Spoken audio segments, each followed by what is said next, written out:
I play Cardinal Giuliano Della Rovere, who is a player in the scheme of things, who is, so far as he thinks, absolutely equal to Rodrigo Borgia in terms of electability for Pope. And so when it comes down to being Pope, I think I have just as good a chance, in fact, a slightly better chance than him, but I don't bribe people. So needless to say, I don't win this time.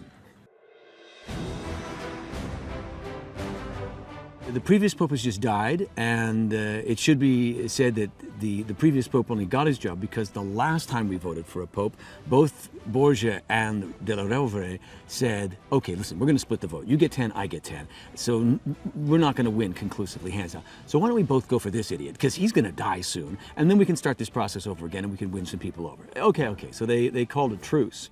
And when Pope Innocent dies, they think, okay, now it's my shot.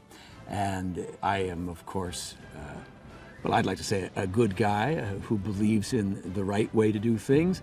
I don't lie, cheat, and dissemble. Silly me. I should have, because I lose. Borgia's bad. Don't get me wrong. He is unspeakably bad in so many ways. But he himself is convinced that perhaps he is God's instrument. You know, he is possessed of a faith that says, this is what the church needs now. Clearly, his skills are really what's required to rally the church, to get it back on its feet, and to, you know, to do good PR and get the world to know that we're here. Unfortunately, he has to do some very unspeakable things to get it. Part of the wonderful discovery about this show is that they're all pretty bad.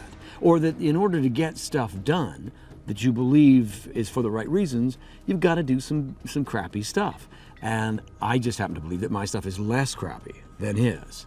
He's definitely worse than me on the scale of dangerous stuff. But indeed, historically, my guy was pretty bad.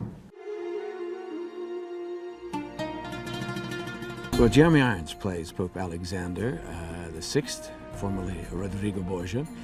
And he's fantastic. I mean, he's very good at doing a number of things, and first among them really is leading the company.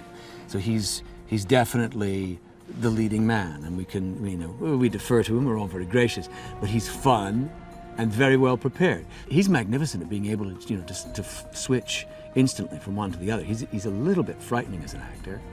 I've never met him, and I'd obviously been a huge fan since the Brideshead days, the very first time I ever saw him. And in the first 2 days, he surprised me quite a lot. Well, I'd heard about it and heard that it was Neil Jordan. And instantly your ears prick up and you say, what do you mean? Jeremy Irons and Neil Jordan. What more does anybody know? Nobody knew anything. So, well, we know that Jeremy Irons is working with Neil Jordan, and they're going to do a series, which meant that it had the chance to develop. So you knew it would be beautifully written, intelligently done, and Neil's a filmmaker, and Jeremy is generally known as a film actor. So obviously there was something that attracted him.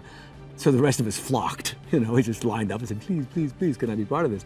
And indeed, everything one thought about it was true.